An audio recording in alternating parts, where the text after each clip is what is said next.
오원시 마켓뉴스나우 이동재입니다. 우리 시장 반도체 투톱의 상승으로 기분 좋게 출발했지만 그리 오래 가지는 못했습니다. 이란이 미국과 이스라엘 등 적대국 선박의 호르무즈 통항 금지 법안을 검토 중이라는 소식에 주말을 앞두고 경계감이 높아진 우리 시장인데요. 오늘 우리 시장의 주요 뉴스도 이어서 살펴보시죠. 도널드 트럼프 대통령이 반도체와 태양광 제품의 핵심 원료인 폴리실리콘과 그 파생 상품에 15%의 관세를 부과하기로 했습니다. 트럼프 대통령은 오늘 포고령을 통해 폴리실리콘 파생 상품의 수입이 미국의 국가 안보를 훼손할 위협이 되지 않도록 해당 수입품에 15%의 관세를 부과하는 것이 적절하다고 밝혔습니다. 또한 최저 수입 가격을 1kg당 21달러로 적용했는데 이는 중국 등을 중심으로 한 저가 수입품의 덤핑을 막고 미국 내 생산 기반을 보호하기 위한 조치로 풀이됩니다. 이번 조치는 120일 뒤인 미 동부 시간으로 오는 12월 4일부터 발효됩니다. 이에 따라 실제 관세 조처가 발효되기까지 4개월 동안 미국 내 투자 계획 혹은 생산 시설을 투자한 폴리실리콘 관련 업체들은 미 상무부와 관세 면제를 위해 다방면으로 접촉할 전망입니다. 한편 한화큐셀은 뉴욕타임스에 오늘 백악관의 결정은 미국 태양광 에너지 제조업의 현실을 반영했고 전체 공급망을 미국 내로 이전하려는 우리의 공동 목표를 진전하는 데 도움이 된다고 환영했습니다. 중국 메모리 반도체 기업 창신메모리 CXMT가 애플의 메모리 가격 인하 요구를 거절한 것으로 알려졌습니다. 중국 기금보 등에 따르면 애플은 차세대 아이폰 등 스마트폰 기기의 제조 원가를 낮추기 위해 CXMT의 LPDDR5X 모바일 D램 도입을 검토하며 공급 가격 협상을 벌여왔습니다. 그러나 CXMT는 가격 인하 요구를 받아들이지 않았고 업계에선 CXMT가 게시한 가격이 삼성전자와 SK하이닉스의 제품과 비슷하거나 오히려 높은 수준이었다는 얘기도 나왔습니다. CXMT는 중국 내 폭발적 메모리 수요가 있기에 해당 요구를 거절한 것으로 전해지며 최근 하웨이와 샤오미 등 중국 주요 IT 기업들이 CXMT의 제품을 대거 채택하면서 가격 협상력이 크게 높아진 것으로 풀이됩니다. CXMT는 지난달 바이트댄스와 최대 5년간 70억 달러, 지난 6월엔 텐센트와 30억 달러 규모의 공급 계약을 체결한 바 있습니다. 한편 일각에선 애플이 실제 대규모 구매보다는 기존 공급업체와의 가격 협상력을 높이기 위해 CXMT와 접촉했을 가능성도 제기되고 있는데 이번 협상 난항으로 애플이 활용할 수 있는 대체 공급처가 줄어들면서 삼성전자와 SK하이닉스의 가격 협상력이 한층 강화될 수 있다는 전망도 나왔습니다. 대우건설이 모잠비크 초대형 LNG 개발 사업인 로브마 LNG 1단계 프로젝트의 원청 EPC 업체로 선정됐습니다. 연말 최종 투자 결정을 거쳐 본계약이 체결되면 대규모 해외 수주 실적을 확보하게 됩니다. 대우건설은 오늘 모잠비크 로브마 LNG 1단계 사업의 대표사인 엑소모빌 모잠비크로부터 LNG 액화플란트 건설을 위한 설계 조달 시공업체로 선정됐고 사전 설계 구매 및 시공성 검토를 수행하는 내용의 낙찰 의향서를 접수했다고 밝혔습니다. 대우건설은 사이펜, 맥더머, CPCC와 컨소시엄을 구성해 이번 사업을 공동 수행합니다. 단순 시공이 아닌 설계와 조달, 사업 관리 등을 아우르는 EPC 수행에 참여하는 방식으로 발주처 대표사인 엑소모빌 모잠비크는 올해 말 최종 투자 결정을 마친 뒤 본계약 체결과 착공을 추진할 예정입니다. 대우건설 관계자는 올해 말 예정된 발주처의 최종 투자 결정이 차질 없이 이뤄질 수 있도록 초기 설계와 구매 단계부터 지원할 것이라며 EPC 본계약 전환에 대비해 철저한 리스크 관리와 기술력을 바탕으로 중장기 성장 동력을 공고히 하겠다고 말했습니다. 우리 시장 오늘은 조심스러운 움직임을 나타내고 있습니다. 뉴욕 증시에서 메모리 종목이 일제히 하락하면서 SK하이닉스 ADR이 간밤 5% 가까이 하락한 점도 부담 요인으로 다가왔고 글로벌 정세도 긴장감을 나타내면서 주말을 앞두고 경계 심리가 확산됩니다. 다만 지난 한 달간 느꼈던 엄청난 변동성, 이 변동폭이 상당 부분 줄어든 게 체감되는데요. 과연 우리 시장의 안정세를 찾고 반등에 나설 수 있을지 시장의 향후 전망과 맞춤 전략도 저희와 함께 하시죠.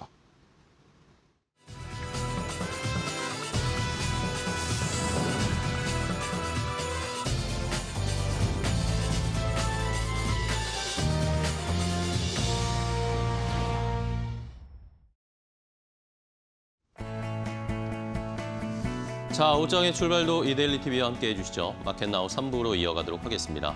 자, 오늘 우리 시장은 좀 특이점이 발견이 되고 있는데 삼성전자는 주가가 잘 버텨주고 있는데 SK하이닉스가 5%가 넘게 하락이 크게 나오면서 140만 원대까지 지금 떨어졌습니다. 자, 지금 여의도나 이쪽 시장에서 이야기들이 좀 돌고 있습니다. SK하이닉스가 엔비디아의 HBM3를 지금 굉장히 헐값에 주고 있다.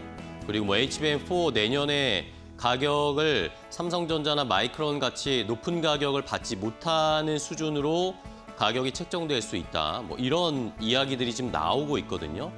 뭐 아직 공식적으로 확인된 것은 아닌데 이런 이야기가 나오니까 SK하이닉스 진짜 괜찮은 것인가에 대한 의구심들이 일순간에 나오기 시작을 하면서 오늘 상대적으로 삼성전자는 강한 모습을 보여주고 있고 SK하이닉스는 조금 걱정이 한 주의 마지막 금요일인데 여러 가지가 둘러싸여지면서 주가가 좀 내려가고 있습니다. 외국인 수급도 정반대인데 삼성전자는 외국인들이 사는데 SK하이닉스는 외국인이 팔고 있습니다.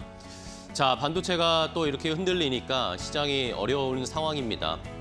뭐 SK하이닉스 이야기는 오늘과 뭐 주말 사이 또 이야기들이 계속 나오겠죠. 검증을 하는 과정이 좀 필요할 것 같습니다. 자, 그러면 이제 시장이 그래도 급격한 변동성은 좀 잦아들었는데 그러면 반도체는 어쨌든 많은 이야기가 나오고 다른 쪽에서도 뭔가 우리가 수익을 추구해야 되지 않겠습니까? 그런 의미에서 오늘은 또 하나의 기대가 되는 섹터, 업종을 좀 살펴보겠습니다. 앵커 브리핑으로 오늘은 2차 전지, 배터리 관련된 이야기를 함께 확인을 해보시죠. 자, 오늘의 앵커 브리핑은 바로 2차 전지 배터리 쪽을 살펴봐야 되겠습니다. 자, 결국에는 이 ESS 발로 해서 2차 전지 배터리 업종도 이제는 달라지고 있다라는 것들이 속속들이 확인되고 있다. 그러면서 오늘 미래에셋증권이 리포트를 발행했는데 지금 2차 전지를 봐야 하는 뭐 조금 더 공격적으로 이야기를 쓰긴 했습니다. 사실 미래에셋증권의 제목은 지금 2차 전지를 사야 하는 10가지 이유 이런 식으로 공격적으로 했는데 우리도 한번 뭐 살펴봐야 되지 않겠습니까? 그래서 하나씩 10가지를 제가 쫙 정리를 해봤습니다. 자, 일단은 수주가 늘어날 것이다라는 겁니다. 이제 하반기가 시작이 됐고 연말까지 2차 전지의 배터리 ESS 쪽에 수주가 지속적으로 나올 가능성이 높다라는 의견이었습니다. 자, 작년 7월에 미국이 OBBA법을 통과시켰잖아요. 이것을 이제 실행하게 됩니다. 자, 그러면 이 OBBA법은 결국에는 무엇이냐? 결국에는 중국을 제재하겠다라는 것입니다. 지금 이번 주에도 뭐 오늘 태양광도 제재하겠다, 로봇도 제재하겠다, 그리고 통신도 제재하겠다. 여러 가지 이야기가 나왔잖아요. 근데 어쨌든 가장 또 먼저 나왔던 것 중에 하나가 반도체도 반도체지만 배터리 2차 전지 쪽도 중국 것을 배제하고 제재할 거다라는 이야기들이 많이 나왔습니다. 결국에 이 OBBA법은 중국의 ESS에서 탈피하려는 미국의 움직임인데 그러면서 미국 소재사에다가는 가격을 너무나 낮게 책정하지 말아라 라고 미국이 압박을 하는 것입니다. 자, 그러면 중국을 제재하니까 결국에는 상대적인 수혜를 받는 것은 우리나라가 된다라는 거죠. 우리나라 업체들이 수혜를 받을 수 있는데 어제 포스코 퓨처엠이 수주 이야기가 나왔잖아요. 뉴스가 나왔습니다. 이러면서 오늘 주가가 그나마 잘 버텨주고 있는데 이게 단순히 포스코 퓨처엠만 좋아서 그 판로를 뚫어서 수주를 했다라는 것에 우리가 그치면 안 된다라는 겁니다. 전체적인 지금 미국의 상황이 중국의 배터리를 제재하는 속도를 더 빠르게 가고 있고 그러면 이제 하반기 연말로 갈수록 점점점 다른 업체들도 포스코 퓨처엠뿐만 아니라 배터리 우리나라 3사 셀 업체들이나 아니면 또 소재 업체들이 이런 수주가 계속 나올 가능성이 높다라고 예상을 하는 것이었습니다. 자, 이러면서 북미 ESS 쪽에 수주 모멘텀이 빈번하게 이제 뉴스를 우리가 확인할 수 있는 시기가 다가오고 있다라고 이야기를 하고 있고요. 자, 이러니까 이런 수주 이야기가 나오니까 자연스럽게 연결이 되면서 이제 우리나라의 빅3 셀 업체 3개의 회사가 흑자 전환을 지금 했잖아요. 근데 실적이 더 좋아질 것이다. 예상보다 훨씬 더 좋은 실적이 나올 것이다라고 전망을 하고 있었습니다. 이러면서 미래에셋 증권에서는 삼성 SDI를 일단 탑픽으로 골랐고요. 삼성 SDI가 올해에 영업이익 예상치가 시장에서는 3,200억 원 정도를 예상하고 있습니다. 그런데 미래에셋 증권에서는 지금 이거보다 2배가 넘는 6,800억 정도의 실적, 영업이익이 나올 것이다라는 굉장히 좋은 실적 가이던스를 제시했고요. LG 에너지 솔루션도 시장은 지금 한 8천억대 예상을 하고 있는데 1조도 올해 넘어갈 수 있을 것이다 라고 이야기를 했고, SK온도 BEP는 충분히 달성 가능한 정도의 좋은 실적을 올 한 해 연말까지 보여줄 수 있을 것이다 라는 그런 의견을 제시했습니다. 자, 결국에는 이것은 또 뭐 반도체와 마찬가지죠. 결국에는 지금까지는 우리나라 2차 전지 업체들이 전기차, EV에 집중하는 그런 모습이었다면 이제는 AI 시대가 펼쳐지면서 여기에서 이제 ESS가 필수 인프라가 된 상황이고, 여기에 배터리가 들어가는 것에 우리가 중국을 제재하니까 또 상대적인 수혜를 볼 것이다 라는 그런 전망이었습니다. 자, 다음 세 번째, 네 번째 이유도 살펴보겠습니다. 자, 다음 세 번째, 네 번째 이유는요. 지금 아까도 말씀드렸지만 ESS의 출하량이 점점점 늘어가고 있다. 그리고 내년, 내후년이 되면 훨씬 더 늘어날 것이다라는 전망 때문이었습니다. 자, 일단은 상반기만 한번 비교를 해보겠습니다. 상반기에는 전기차 배터리의 출하량이 전 세계적으로 10% YOY 전년 동기 대비해서 10% 정도밖에 증가하지가 않았습니다. 근데 ESS의 출하량은 무려 98%가 증가했다라는 통계, 거의 2배가 됐다라는 거죠. 그러니까 이 자동차, 전기차 배터리 쪽의 생산은 늘어나지 않지만 지금 ESS에서 필요한 배터리는 너무나 많은 수요, 너무나 많은 요구가 있다라는 것을 확인할 수 있죠. 이러면서 이제 ESS의 수요 비중이 시장의 예상치를 상회하고 점점점 ESS 이 업체들의 배터리 업체들의 매출 중에 비중이 점점 이 ESS가 늘어난다는 거죠. 작년보다 올해 드라마틱하게 확실히 늘어나고 내년, 내후년에도 그 수준을 꾸준하게 유지해 줄 것이다. 결국에는 2026년, 2027년에 북미 시장에서는 이제 EV, 전기차 배터리보다 ESS 배터리의 비중이 더 커지게 될 것이다 라고 전망을 했고요. 이러면서 이제 미국에서도 ESS를 부착하는, 그러니까 회사들이, 이 배터리 업체들이 아니면 뭐 에너지 업체들이 ESS를 사용하는 비중이 점점 늘어난다는 거죠. 태양광과 지금 ESS의 비중을 비교를 해보면 지금까지는 어쨌든 계속해서 태양광 쪽에 수요가 공급이 훨씬 많았습니다. 이 오렌지색의 이제 ESS 쪽인데 이게 점점 비슷해지고 비율이 비슷해지고 있죠. 근데 2030년이 가면 결국에는 역전이 되면서 태양광도 앞지르는 ESS 시장이 될 것이다 라고 예상을 하는 모습이었습니다. 결국에는 AI 기반으로 해서 ESS에 대한 수요, 앞으로의 공급 더 늘어날 수밖에 없다라는 거죠. 이게 그대로 또 실적에 반영이 될 것이다 라는 전망이었습니다. 자, 그럼 다음 또 다섯 번째, 여섯 번째 이유도 살펴볼게요. 자, 물론 EV의 비중이 아까 줄어들고 있다라고 말씀을 드리긴 했는데 그렇다고 해서 우리가 전기차를 안 타는 건 또 아니잖아요. EV 쪽에서도 이제 살살 회복하는 그런 기미들이 보인다라는 겁니다.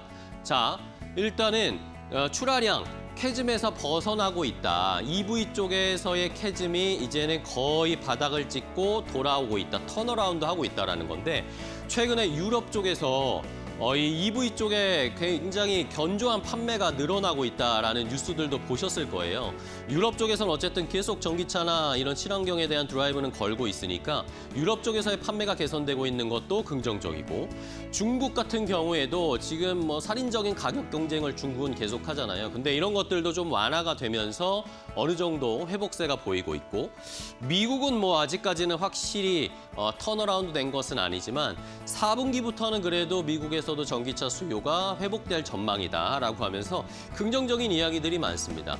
그리고 우리나라에서도 우리나라 업체들, 미국에 있는 LG 에너지 솔루션이 GM과 얼티엄 라인을 다시 재가동하기로 확정을 했다라는 소식, 그리고 현대차, 기아도 조인트 벤처 라인을 가동을 하면서 EV 쪽의 생산을 이제 다시 늘려나가고 있다. 그것은 무슨 말이죠? 결국에는 수요가 있으니까 다시 만들고 재가동하겠다라는 거겠죠. EV 쪽에서도 이제 캐즘을 벗어나고 있다. 그리고 리튬 판가도 반등을 할 수 있는 여건들이 나타나고 있다라는 겁니다. 지금까지는 뭐 공급의 우위 이런 것들 때문에 리튬 가격이 좀 올라가는 상반기의 모습을 보였다면 이제 하반기에는 수요가 또 많아지는 상황이 펼쳐지면서 리튬의 가격이 서서히 상승 곡선으로 갈 가능성이 높다라는 그런 의견을 제시했습니다. 결국에는 전기차 EV 쪽의 수요도 회복이 되고 리튬 재고도 감소가 되면서 리튬 가격이 올라가는 이런 좋은 듀얼의 좋은 상황이 펼쳐지면서 이것도 2차 전지의 업황을 좋게 만들어 줄 것이다라는 의견이었습니다. 자, 마지막은요. 정책입니다. 정부 정책, 미국의 정책, 유럽의 정책 이런 것들도 지금 다 2차 전지 배터리 업체들에게 긍정적인 정책들이 나오고 있다는 거죠. 일단 유럽에서는 IAA 최종안이 나올 것인데 결국에 유럽 IAA도 핵심은 이겁니다. 중국 업체가 너무 많이 들어와서 가격 경쟁력이나 가격 시장을 다 망치고 있다.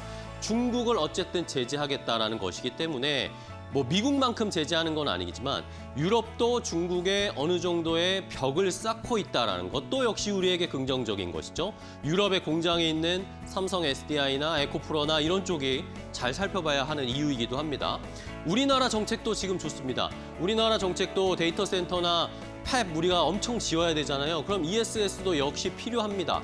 삼성전자 하이닉스 만약에 호남의 반도체 팹을 만약 짓게 되면 지금 추정하는 바로는 연 1년에만 18기가와트 시의 이런 ESS 관련된 용량이 필요하다라는 그런 조사 결과들이 나오고 있고요. 얼마 전에 또 한국판 IRA 관련해서 2차 전지도 지원을 해주는 분야로 포함이 됐습니다. 우리나라에서도 배터리에 대한 정책들이 긍정적으로 바뀌어가고 있고요. 자, 마지막은 미국인데요. 미국이 제일 중요하잖아요. 미국이 중간 선거가 이제 조금 있으면 진행이 되죠. 그러면 여기에서 지금 트럼프 대통령의 지지율이 매우 낮잖아요. 근데 미국 민주당이 분명히 미국 민주당의 중심 법안 아니면은 미국 민주당이 중간 선거에서 승리를 하게 된다면 미국의 민주당이 추진하는 그런 정책들의 친환경이나 배터리나 이런 쪽에 대한 이야기들이 많이 나올 것이기 때문에 역시 미국 쪽에서도 이제는 지금처럼 트럼프가 짓누르는 상황은 조금 벗어날 수 있을 것이다라는 그런 의견들로 제시가 되고 있습니다. 자, 정책 환경 모멘텀까지 좋은 흐름을 나타내주고 있는 2차 전지 오늘 좀 올라가고 있는데 좋은 기회를 한번 잘 포착해 보시기 바랍니다. 앵커 브리핑이었습니다.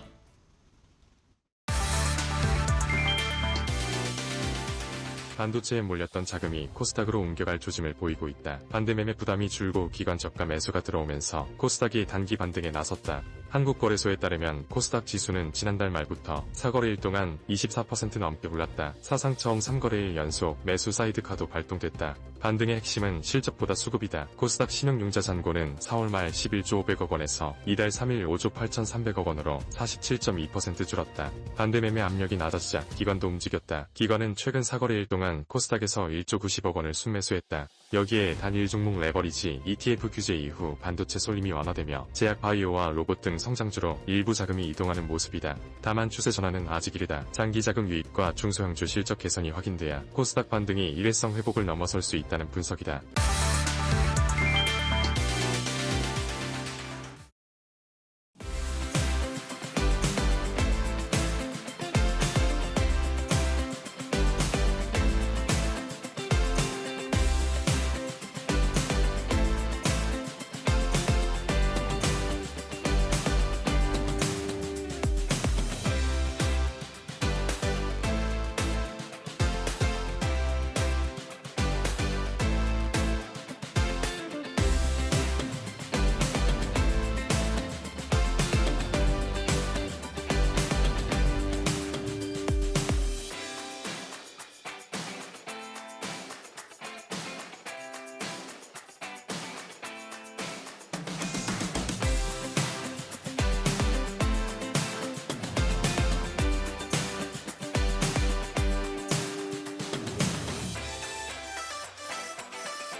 자, 오늘 시장에서도 돈 되는 섹터 테마 찾아서 종목까지 선정해서 알려드리겠습니다. 자, 오늘 돈 되는 섹터의 테마는 이데일리 TV 박근호 전문위원과 함께하겠습니다. 위원님 안녕하세요. 안녕하십니까. 네, 반갑습니다. 자, 박근호 위원님과 오늘은 또 시장에서 어떤 업종, 섹터를 살펴볼지 오늘 돈 되는 섹터 테마 첫 번째부터 바로 공개해드리도록 하겠습니다. 첫 번째 섹터는 바로 자, 디스플레이 쪽을 보자라는 의견을 주셨습니다. 자, 디스플레이를 오랜만에 보는데 사실 뭐 LG 디스플레이나 이런 쪽 이야기들 뭐 항상 좀 반전이 있지 않을까라는 기대 있지만 주가는 안 가잖아요. 그래서 항상 답답한 업종이기도 한데 지금 디스플레이를 주목하신 이유는 뭐죠? 네. 먼저 수급적인 부분을 말씀을 드리면 네. 지금은 뭐 여러분들도 좀 아시겠습니다만 오늘은 코스닥이 좀 약세긴 한데 최근에 이제 코스닥 쪽, 그러니까 한마디로 좀 개별 종목군들 위주로 시장이 좋았잖아요. 네. 근데 이 코스닥 쪽 수급을 보면 뭐 개인, 외국인, 뭐 기관 수급이 있긴 하겠습니다. 기관 수급이 상당히 좋아졌거든요. 근데 그 코스닥 안에서 기관 수급이 정말 꾸준하게 들어오는 섹터가 제가 다 확인을 해봤는데 디스플레이 업종이 기관 수급이 제일 견조하게 들어오고 진짜요? 있습니다. 그래서 디스플레이 좀 골라봤고 일단 뭐 사실 어떻게 보면은 좀 약간 슬픈 얘기일 수도 있긴 합니다만 오른 게 없기 때문에 디스플레이 업종들은 더 빠지기도 좀 힘든 상황까지 좀 빠져 있는 부분이죠. 최근에 뭐 우리나라는 분위기가 중요한 주식 시장이잖아요. 근데 삼성이 폴더블 폰이 진짜 거의 안 팔린다는 무덤이라고까지 얘기하는 일본에서도 지금 뭐 완판 행진을 해 나오고 있는 상황인데 그 폴더블 8이라고 하는 그 삼성 갤럭시 폴더블 폰이 일본 사람들이 만화 보기에 최적화가 되어 있는 폰이라고 하더라고요. 그래서 지금 없어서 못 팔고 있죠. 일단 뭐 OLED 같은 경우는 노트북이랑 이런 이제 IT 디바이스에 지금 계속적으로 좀 점유율을 높여가고 있는 상황이라 디스플레이 업종 오랜만에 한번 사볼 만한 종목군을 좀 보여서 한번 준비를 좀 해봤습니다. 네, 알겠습니다. 자, 이렇게 뭐 수급적으로도 지금 좋은 상황이고 또 삼성의 갤럭시 이번에 새로 출시된 Z 폴드 8 뭐 이런 것들이 또 해외에서도 인기가 우리나라에서도 지금 뭐 인기가 많다고 하는데 해외에서도 반응이 좋은 상황 이런 취지에서 한번 살펴보도록 할게요. 그러면 어떤 종목들 볼까요? 디스플레이 쪽에. 선익 시스템 먼저 좀 준비를 선익 해봤는데요. 시스템. 네, 증착 장비를 만드는 우리나라에서 글로벌적으로도 사실 몇 개 안 되는 기업이죠. 디스플레이 증착 장비 만드는 네. 기업은 최근에 이제 산업부에서 선익 시스템을 뭐 슈퍼을 이제 이렇게 지정을 해줬던 것 같아요. 1기, 2기, 3기가 있었었는데 지금 3기에 선익 시스템을 슈퍼을 기업으로 선정을 해서 200억 정도 규모 지원을 한다라고 하는데 이거는 뭐 특별한 부분은 아닌 것 같고 네. 일단 가장 중요한 것은 이 디스플레이 쪽에서의 증착 장비는 이게 우리가 상상을 초월하는 그 가격이 아니거든요. 우리가 보통 뭐 ASML에 뭐 EUV 노광 장비가 뭐 4천억이다, 뭐 3천억이다, 뭐 때로는 5천억이다 얘기를 하는데 디스플레이 쪽은 단위가 틀리죠. 조 단위로 갑니다. 예. 이 증착 장비 한 대당, 그러니까 한 대라기보다 라인이라고 얘기를 해야 되겠죠.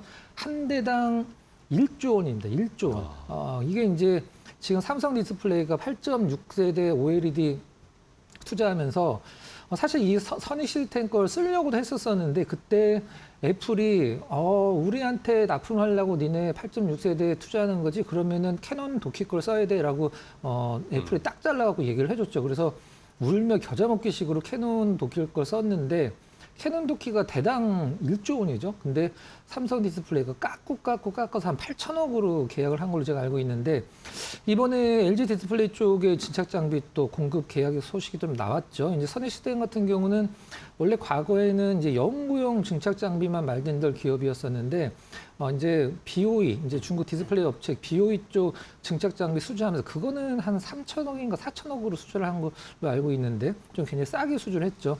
이 부분과 관련돼서 앞으로 이제 LG 디스플레이도 이제 8세대를 도전한다라고 하면 돈이 없으니까 사실 지금 LG 디스플레이가 8세대를 들어가진 못하죠. 6세대 쪽 계약한 걸로 알려져 있는데 아무튼 선익 시스템 같은 경우도 슈퍼올로 지정된 이유는 뭐 따로 있지 않을까요? 그래서 지금 바닥권에서 싹 올라가는 정도 느낌에서 뭐 가격적으로 메리트가 있어서 준비를 좀 해봤고요. 야스 준비를 좀 해봤습니다. 네. 야스 뭐 처음 들어보시는 분도 있을 수 있긴 합니다는 역시 증착 장비 기업인데 과거에는 좀 이름을 좀 날렸던 기업이죠. 3만 원 정도까지 갔다가 지금 8천 원까지 빠져 있는 상황인데 주가가 훅 떨어진 걸 최근에 한번 보실 수 있는데 대표가 이제 대주주죠. 회사 주식 담보를 맡겨서 이제 돈을 좀 쓰다가 이게 이제 네네네. 주가가 떨어지다 보니까 이게 반대 매매가 나갔죠. 그래서 지분율이 42에서 이제 18%로 좀 떨어졌는데 이게 이제 어떤 경영권 싸움, 지분율 싸움으로 번질 수도 있는 상황이고 일단 야스 같은 경우는 이제 그 차이나스타죠. 우리가 보통 이제 TCL TV 많이 쓰잖아요. 요즘에 TCL 자회사죠. 차이나스타 8.6세대 프로젝트 매출도 지금 완전 퀀텀 점프로 지금 실적이 나오고 있는 상황이고 이제 비전옥스라고 해서 또 중국 디스플레이 업체죠. 여기도 8.6세대 라인의 야스가 이제 참여가 기대가 되고 있는 상황인데 이 비전옥스 같은 경우는 첫 번째는 이제 그 어플라이드 머티리얼즈가 들어갔죠. 근데 이 비전옥스 쪽에서 어플라이드 머티리얼즈 비싸기만 하고 우리 못 쓰겠다라고 지금 불만이 굉장히 많은 상황이라 야스를 좀 시장에서 좀 기대를 하고 있는 상황입니다. 지금 2분기에 지금 시총이 1,000억이 안 되는 기업이 2분기 영업이익만 280억이 나왔습니다. 이 부분 좀 260억 참고를 하시면 될 것 같습니다. 네, 좋습니다.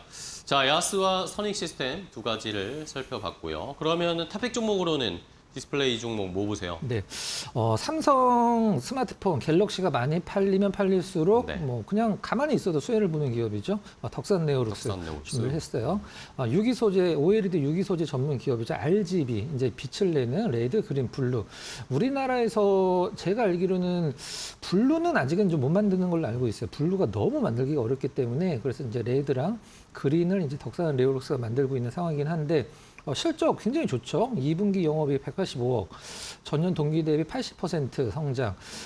저는 이제 반도체는 실질적으로 성수기, 비수기가 좀 없기 때문에 전년도 동기 대비 아무 소용 없다고 말씀드렸어요. 전분기 대비가 중요한데 이 디스플레이 업종은 성수기, 비수기가 확실하죠. 이제 그 삼성 같은 경우에 이 갤럭시를 1년에 내놓는 시즌이 따로 있으니까. 그래서 전분기 대비가 전년 동기 대비가 중요한데 뭐 80% 성장을 했고. 뭐 갤럭시 폴드 시리즈 지금 역대 최고 판매까지는 아니고 이제 최고 사전 예약은 기록은 경신을 하고 있는 상황이죠. 이 부분 일단 디스플레이 업종에 좀 훈풍을 좀 불어넣을 수 있는 좀 가장 중요한 모멘텀이 좀 될 가능성이 있고 좀 약간 뜬금없긴 합니다만은 자회사 뭐 다들 아실 거예요. 현대 중공업 터보기계가 바로 덕산 네오룩스 자회사죠. 이쪽이 뭐 지금 상당히 효자 노릇을 하고 있는 상황인 것 같아요. 일단 2분기서부터 이 현대 중공업 터보기계의 실적이 같이 잡히기 때문에 80% 성장에 상당히 많은 부분은 어떤 그쪽이 좀 차지를 하고 있다고 보시면 될 것 같고요. 차트 잠깐 보면서 가격적인 전략 한번 잡아보도록 할까요? 자, 이게 뭐 올랐다라고 하기도 뭐하고 사실 더 올랐다라고 하기도 뭐한데 우리가 보통 뭐 떨어지려고 하면은 뭐 올랐기 때문에 떨어질 수도 있고 뭐 실적이 나빠지면 떨어질 수도 있고 뭐 아니면 시장에서 분위기가 식어서 아니면 투자자들의 관심이 멀어져서 여러 가지 이유가 있을 수 있는데 제가 봤을 때는 뭐 지금 가격이 모든 것을 다 뭐 그 적용을 하더라도 상당히 매력적인 가격이죠. 오늘은 좀 떨어지고 있긴 합니다만 앞서서 제가 디스플레이 업종 그 안에서 이제 종목군들 기관 수급이 굉장히 좋다라고 딱 집어서 말씀을 드렸었는데 최근에 기관 수급 파란색 선입니다. 보면은 바닥권에서 이제 더 이상 뭐 팔 물량이 없으니까 서서히 이제 매수 쪽으로 가다 하는 느낌. 오늘은 조정을 주더라도 다음 주에 뭐 특별히 코스닥이 떨어지지 않는다라고 하면은 디스플레이 업종 중에서 삼성 갤럭시 폴드의 판매량 증가는 덕산 네오룩스의 어떤 비율을 시장에서 좋게 볼 수밖에 없는 상황이다. 이렇게 정리를 하고 가격적인 전략은 매수가 현재가 좋고요. 목표가는 45,000원, 손절가는 27,000원 정도로 한번 제시를 해드리도록 하겠습니다. 덕산 네오룩스 오늘의 탑픽 종목 결국에는 삼성 지금 새로운 신작 폴더블 폰의 수혜를 받을 종목으로 디스플레이 업종에서 골라주셨습니다. 탑픽 종목 덕산 네오룩스 잘 살펴보시고요. 자, 다음 두 번째 돈 되는 섹터로 바로 이어가 보죠. 두 번째는 또 어떤 걸 주셨을지 공개합니다. 자, 두 번째는 해운주를 주셨네요. 해운주 같은 경우에는 지금 뭐 어쨌든 해운주는 뭐 지정학적 리스크나 이런 것들의 영향도 받고 근데 또 주가도 뭐 최근에 나쁘진 않은 것 같더라고요. 어떻게 보세요, 해운주? 해운주 지금 여건이 너무 좋아요. 지금 그래요? 여러분들이 이제 해운주 좀 분석해 보시면 해운주 이거 그냥 봐서는 안 되겠네, 흘려보내서는 안 되겠네, 이런 정도로 지금 너무 좋습니다. 어떤 것들이 좋은지 좀 말씀드리면 해운주는 보통 벌크선에 해당하는 BDI 지수가 있고 컨테이너선에 해당하는 이제 상하이 컨테이너 운임 지수가 있는데 네네. 두 개 너무 좋아요 지금. 그러니까 좋았다가 살짝 꺾이는 게 아니라 두 개 다 지금 하늘 뚫고 올라가고 있는 상황입니다. 방금 이제 확인을 했는데 여러분들 찾아보시면 될 것 같아요. 발틱 운임 지수죠. BDI 이제 벌크선에 쓰는 이게 8월 들어서 7월 달에 조금 조정 주다 8월 들어서 지금 완전히 고개를 들고 날아가는 수준이고 상하이 컨테이너 운임 지수는 지금 3개월 동안 최근 3개월 동안 67%가 지금 오르고 있는 상황입니다. 계속 오르고 있어요. 지금도. 그래서 운임 지수와 관련된 해운주들 실적을 뭐 시장에서 기대를 안 할 수가 없는 상황이긴 하죠. 근데 여기서 한 가지 우리가 살펴볼 거는 환율을 한번 좀 살펴봐야 되는데요. 이 해운주와 관련돼서 고환율이 유리하다, 뭐 불리하다 얘기를 할 수 있는데 이걸 좀 생각을 해보면 고환율에 상당히 취약합니다. 이 해운주들 같은 경우는 이 달러 빚도 부채도 굉장히 많고 그 다음에 용선료나 뭐 이런 것들 다 달러로 내기 때문에 고환율에 취약해요. 근데 지금 환율이 상당히 안정되고 있죠. 하지만 운임은 달러로 받긴 합니다만은 이 운임을 뭐 달러로 받기 위해서 고환율이 좋다라고 얘기를 하기에는 용선료나 리스료죠. 아니면은 뭐 보험료나 이런 것들 그리고 달러 부채가 상당히 많은 게 그 해운주들이기 때문에 환율이 안정될수록 해운주들은 좋다라고 보시는 게 맞을 것 같아요. 네, 여기까지 말씀드리도록 하겠습니다. 네, 알겠습니다. 자, 뭐 운임지수, 해운 운임지수 자체가 지금 계속 우상향을 하고 있고 여기에다가 원달러 환율이 내려가는 것도 해운주들에게는 좋은 환경이다. 자, 좋습니다. 그러면 해운주들 몇 개 좀 체크해 볼까요? 분위기 어떤가요? 뭐 대장이죠. 뭐 이 종목은 일단 뭐 소개를 무조건 해드려야 되는 종목인데 HMM입니다. 물론 뭐 매각과 관련된 이슈가 가장 크긴 합니다만 이제 미주 쪽이 노선이 가장 많기 때문에 미주 운임이 상승을 해줘야 되는데 최근 미주 운임이 상당히 좋았죠. 우리나라 미국 왔다 갔다 하는 운임 중간에 들리기도 합니다만은 2분기 영업이익 일단 4천억대 전망을 하고 있는 상황이고 일단 투자도 좀 많이 한다라고 하는데 그 부분 나중에 보도록 하고요. 배를 지금 굉장히 많이 늘리려고 하고 있어요. 컨테이너선은 166척, 그 다음에 벌크선은 110척까지 늘려서 이제 규모의 싸움으로 좀 가겠다 이런 느낌이긴 한데 HMM도 이제 그 대장주로서 항상 살펴봐야 될 종목 중에 하나고요. 운임 효과는 해운주들은 2분기도 좋겠지만 3분기에 오히려 더 높아진다는 부분 확실히 좀 체크를 하셔야 될 것 같아요. 다음 종목 대한해운입니다. SM그룹 소속이죠. 엔터의 SM이 아니라 삼라마이너스그룹 SM이죠. 2분기에는 매출이 조금 감소했는데 영업이익은 상당히 뭐 개선된다. 이런 부분들이 좀 약간 뭐 보도가 됐었으니 좀 아이러니긴 합니다만은 일단 장기 운송 여기도 또 장기 계약이 나옵니다. 장기 운송 계약을 상당히 높은 가격에 해놨기 때문에 운이 좀 흔들리더라도 상당히 안정적인 어떤 수익 구조를 갖고 있는 해운사고 대한해운 하면은 가장 좀 한마디로 표현하면 뭐 탱커 위주도 아니고 뭐 컨테이너 위주도 아니고 이게 포트폴리오 상당히 잘 짜여져 있기 때문에 특정 시황의 의존도가 감소하지는 않는다. 이렇게 정리를 하면 될 것 같습니다. 네, 알겠습니다. 자, 해운주들 뭐 대표적인 거 두 개를 체크를 해봤는데 탑픽 종목으로는 뭐 보는지 궁금해요. 네, 지금 벌크 운임 지수가 가장 급속도로 오르고 있기 때문에 벌크 운임 지수에 가장 높은 영향을 받는 기업을 보는 게 맞겠죠. 이제 그 기업이 바로 페노션입니다. 페노션.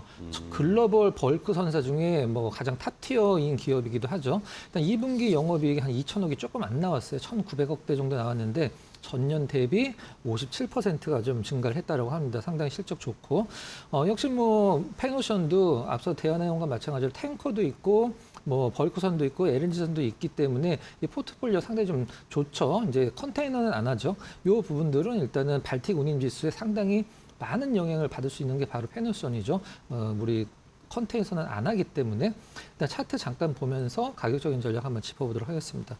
오늘 해운주들 중에 그래도 뭐 나름대로 가장 견조함을 보여주는 게 페노션이지 않나라는 생각이 드는데요. 일단 전반적인 느낌 보면은 빨간색 선입니다. 외국인 수급, 파란색 선 기관 수급이죠. 중간중간에 살짝 좀 이가 나간 듯한 느낌이 있긴 합니다만은 상당히 좋아요. 중장기적으로 수급 상당히 좋고 가격적인 전략은 이제 정고점 돌파 앞두고 있는 상황이라 매수가는 현재가 나쁘지 않고요. 목표가는 6,800원 정도 그리고 손절 가격은 5,300원 정도로 조금 타이트하게 좀 잡아보도록 하겠습니다. 네, 알겠습니다. 자, 이렇게 오늘 탑픽 종목 해운주에서는 페노션까지 선정을 해봤습니다. 위원님과 오늘 함께 돈 되는 섹터 확인해봤는데요. 좋은 종목 알려주셔서 감사하고요. 다음 주에 또 뵙겠습니다, 위원님. 고맙습니다.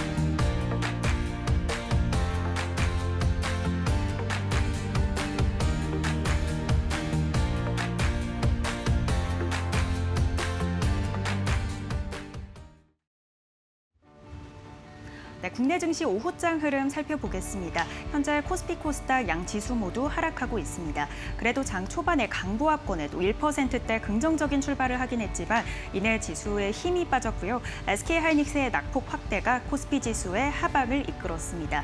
이 양 지수 모두 코스닥 시가총액 상위 종목들이 일제히 하락하고 있진 않습니다. 다만 상승하는 폭보다 이 하락하는 종목들의 하락폭이 훨씬 더 큰 상황인데요. 그럼 자세한 지수 상황 살펴보겠습니다.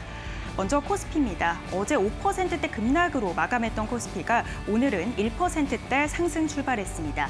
장 초반 힘을 키우면서 그래도 긍정적인 흐름을 보였는데 10시를 기점으로 힘이 빠지고 말았습니다. 결국 장중에 6,100선까지 내려왔고요. 현재는 조금씩 회복을 해내면서 약보합권에 거래되고 있습니다. 6,240포인트 선에 거래되고 있고요. 코스닥 흐름도 살펴보겠습니다. 코스닥이 연달아 닷새 동안 계속해서 좀 긍정적인 흐름을 보였는데 오늘 강보합권에 출발을 했다가 이내 하락 전환하고 말았습니다. 그래도 814포인트까지는 고점을 형성했지만 10시 30분을 기점으로 지수가 밀리기 시작했고요. 현재는 1.8%대 하방 압력 받으면서 786포인트 선에 거래되고 있습니다. 이어서 수급 상황 살펴보겠습니다. 최근 들어 이 코스피 지수 외국인의 수급이 장 향방에 영향을 좀 크게 주고 있습니다. 장 초반에 외국인의 매수가 들어왔는데 현재는 외국인이 다시 매도를 띄고 있는 상황인데요. 5,500억 원대 현재 매도에 나서고 있고요. 개인이 매도를 해내다가 다시 또 매수로 전환을 했습니다. 기관은 5,200억 원대 현재 사자세 보이고 있습니다. 코스닥 흐름은 개인만이 사들입니다. 3,700억 원대 순매수를 보이고 있고요. 코스닥 시장에서는 외국인과 기관이 각각 2,200억 원대, 1,500억 원대 지수를 끌어내리고 있습니다. 이어서 특징 테마 두 가지 살펴보겠습니다. 첫 번째 특징 테마 2차 전지입니다. 오늘 장 초반부터 2차 전지 관련 종목들이 일제히 강세를 보였습니다. 특히나 2차 전지 내 리튬 관련 주들이 리튬 가격 상승에 긍정적인 영향을 받고 있는데요.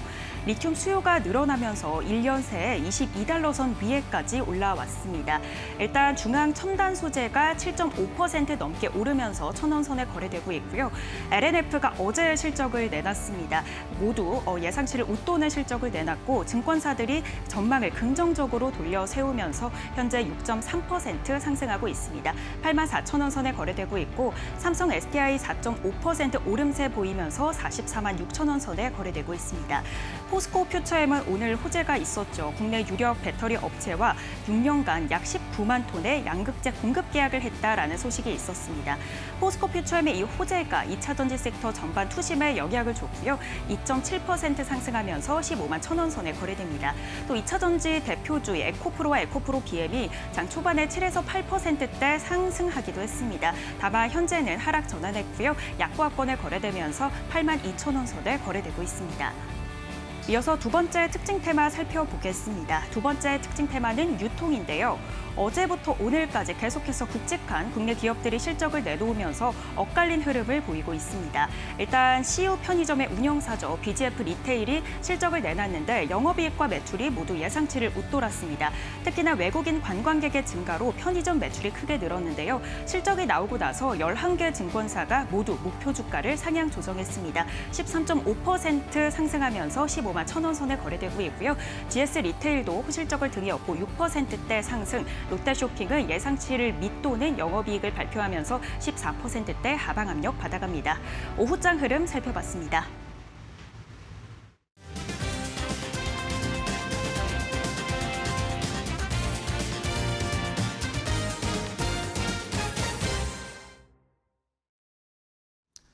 자, 오후장 종목 레이더로 이어가겠습니다. 오늘 시장 약한 모습으로 한 주 마지막을 보내고 있는데 종목 이야기하면서 전략 좀 세워보겠습니다.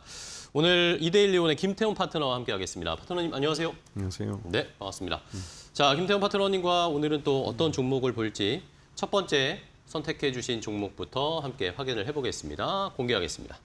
첫 번째 종목은 포스코 퓨처엠입니다. 오늘 포스코 퓨처엠 뉴스나 이야기들이 굉장히 많이 나오는데 수주 소식이 있었어요. 이러면서 2차 전지들이 전체적으로 좀 좋은데 포스코 퓨처엠도 중요하고 2차 전지 전략 어떻게 세우고 계세요?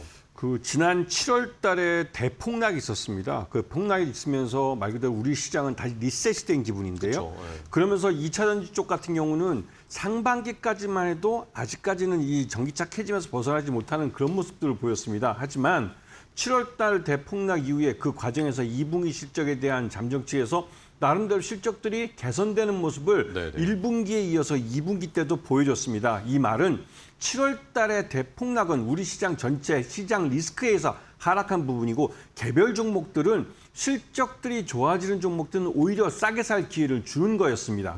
그런 의미에서 포스코 퓨처엠 같은 경우 우리나라 2차전지 소재 쪽에서는 양극재뿐만 아니라 음극재 쪽에서도 경쟁력을 갖고 있고 나름대로 이 관련된 그 양극재 중에 양극재나 음극재를 양산을 할 수 있는 대량으로 양산할 수 있는 몇 안 되는 업체 중에 한 곳입니다. 그리고 미국에서 미국 내 이 관련된 2차전지 시장에서 중국산 소재를 퇴출시키는 정책을 내놓고 있습니다. 그 정책에 있어서 가장 큰 수혜를 보는 건 역시 우리나라 이 소재 업체들이죠. 그런 면에서 이 포스코 퓨처엠은 성장성이 굉장히 큰 그런 업체이기도 하면서 또 이쪽에서 주로 고객사라고 있는 우리 3대 이 배터리 셀 만드는 업체들 모두 올해부터 LF 배터리를 양산을 합니다. 그 LF 배터리의 양극재를 또 이 포스코 퓨처엠이 공급을 하고 있죠. 이 말뜻은 전 세계 시장의 2차전지 쪽에 거의 반 이상을 중국 업체 CATL과 이 BYD가 갖고 있습니다. 그런데 그 CATL과 BYD의 그 시장을 그 잠식해 갈 수 있는 능력을 가진 건 LG 에너지 솔루션이죠. 그 LG 에너지 솔루션이 이제 이 그 LFP 양극재, 그러니까 LFP 그 배터리를 양산하기 시작했습니다. 그리고 거기에 LFP 양극재를 또 포스코 퓨처엠이 제공해주고 있죠. 그런 면에서 앞으로 실적이 좋아질 가능성이 높은 그런 회사이기도 하면서 또 한편으로 전기차 캐즘이 서유럽, 유럽 쪽을 중심해서 점점 이제 완화되고 있습니다. 이 말뜻은 전기차 배터리도 한국에 많이 팔리기 시작할 거라는 것이죠. 그런 면에서 앞으로 이 공장 가동률이 올라가면서 실적도 좋아질 가능성이 높고 특히나 새로운 시장인 로봇 배터리 시장이 열리고 있습니다.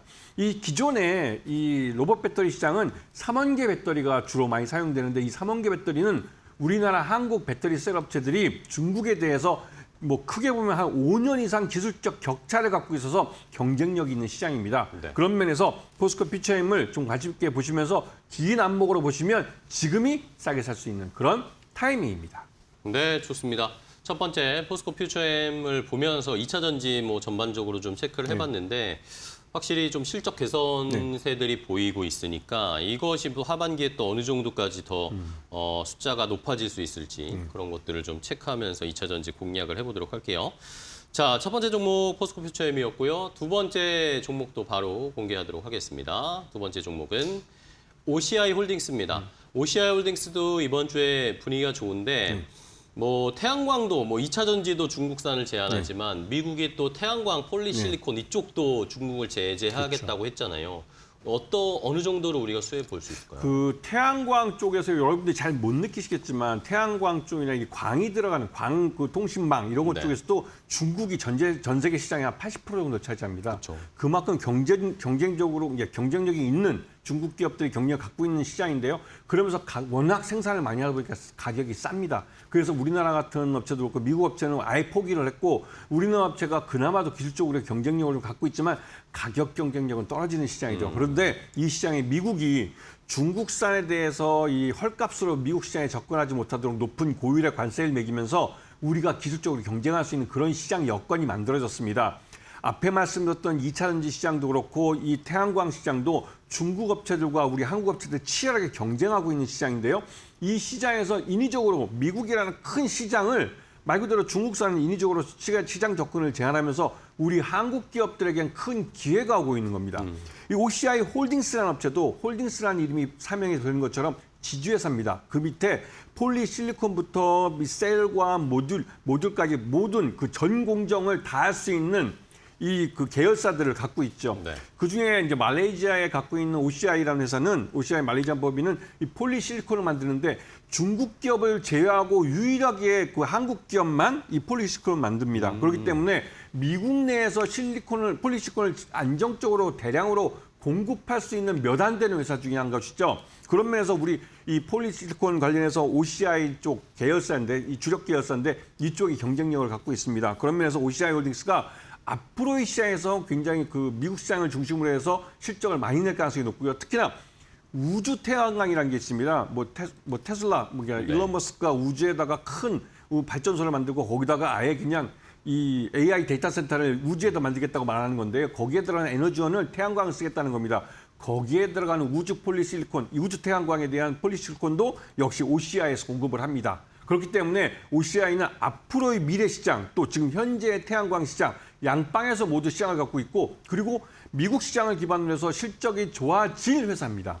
그런 면에서 OCI 홀딩스를 좀 길게 보시면 지금이 싸게 살 수 있는 타이밍이라는 거죠.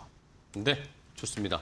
자, OCI 홀딩스도 말씀을 해주신 것처럼 어쨌든 중국 쪽의 제재의 반사 수혜, 근데 또 우리가 경쟁력을 가지고 있는 회사이니까 한번 기대를 해보겠습니다. OCI 홀딩스까지 두 번째 종목 체크를 해봤고요. 자, 마지막으로 한 종목만 더 볼게요. 한 종목, 세 번째 종목은 클로봇입니다. 자, 로봇주들은 오늘은 좀 쉬고 있는데 어쨌든 지난주에 한번 폭락이 전 시장이 나온 다음에 반등을 하면서 분위기가 어디가 좋은가를 봤더니 로봇주들이 나쁘지 않더라고요. 예, 로봇주 투자 전략은 어떻게 세우세요? 로봇 시장 자체가 이제는 그냥 그 한번 R&D에서 조금 만들어보는 그런 시장이 아니라 여러분 보시면 보스턴 다이내믹스도 그렇고 레인보우 로보틱스도 그렇고 자신들이 갖고 있는 로봇 모델에 대해서 파일럿으로 양산을 태우는 단계가 올 하반기입니다. 그렇기 때문에 여기에 관련된 부품업체들이나 관련된 기술을 갖고 있는 업체들은 이제 본격적으로 규모의 경제를 달성해 가는 과정에 들어갑니다. 그러면은 말 그대로 실적이 좋아진다는 소리죠. 그래서 지금 이 로봇 관련주들이 파란불을 켜면 여러분들에게 싸게 살 기회를 주는 겁니다. 여러분들이 오늘 아침에 사서 오늘 저녁에 파는 그런 초단타를 매매하신 분들이 아니라면 오늘 사서 크리스마스 때 팔겠다는 생각을 하신다면 지금이 제일 싸게 살 수 있는 기회라고 할 수 있죠. 이 클로봇이라는 회사 같은 경우는 여러분들이 쉽게 생각할 때 로봇이라는 게 여러분 집에 있는 그 청소기 같은 것도 로봇 청소기 같은 경우도 가만히 있지 않죠. 계속 움직입니다. 움직이면서 그 집안 내에서 자기가 어떤 위치에 있는지 그걸 파악합니다. 그 파악하게 해주는 자율주행 기술을 갖고 있는 회사가 바로 이 클로봇이죠. 그러면서 이 클로봇은 그 자율주행 로봇을 하나의 로봇에 포팅하는 것이 아니라 여러 로봇을 한꺼번에 관제할 수 있는, 다른 회사에서 만든 로봇도 같은 테두리 안에서 관제를 할 수 있는, 그러니까 지금 시스템으로 함께 묶어서 같이 군집해서 움직이게 할 수도 있도록 그런 소프트웨어 기술을 갖고 있는 회사가 이 클로봇입니다. 그렇기 때문에 클로봇 같은 경우는 여러분들이 아시겠지만 보스턴 다이내믹스나 중국의 유니트리, 이번에 IPO 한다는 업체죠. 이런 업체들도 레인보우 로보틱스하고도 거래를 합니다. 그만큼 기술력이 있는 회사이기 때문에 이 클로봇과 이 많은 빅테크, 로봇 관련된 빅테크 업체들이 같이 거래 관계를 갖고 있는 것이죠. 그런 면에서 이 클로봇을 좀 보셔야 되고, 특히나 클로봇이 최근 들어서 규모의 경제를 달성하지 못한 게 가장 큰 약점인데, 요번에 한 대규모 유상장을 하면서 이 두산 업체, 두산의 이제 이 로지스틱스 솔루션이라는 회사를 인수를 합니다. 이 DLS라는 회사인데요. 이 회사를 인수할 경우에는 이 보스턴 클로봇 같은 경우는 단번에 규모의 경제를 달성합니다. 네. 그 말은 실적 외형을 갖출 수 있기 때문에 지금 실적 외형을 갖추지 못하고 있는 지금이 가장 쌀 때라고 볼 수 있는 것이죠. 네, 알겠습니다. 자, 로봇주 중에도 또 어떤 종목 볼지 궁금해하신 분들이 있으셨을 텐데 클로봇을 한번 저희도 지켜보도록 하겠습니다. 자, 오늘 김태형 파트너와 함께 했는데요. 파트너님 좋은 종목 또 소개해 주셔서 감사하고 다음 주에 또 뵙도록 하겠습니다. 네. 고생하셨습니다. 고맙습니다. 자, 마켓나우 3부 저희가 준비한 종목은 여기까지고요. 저희는 또 다음 주에 1시에 더 좋은 종목 가지고 인사드리도록 하겠습니다. 끝까지 시청해 주신 여러분 고맙습니다.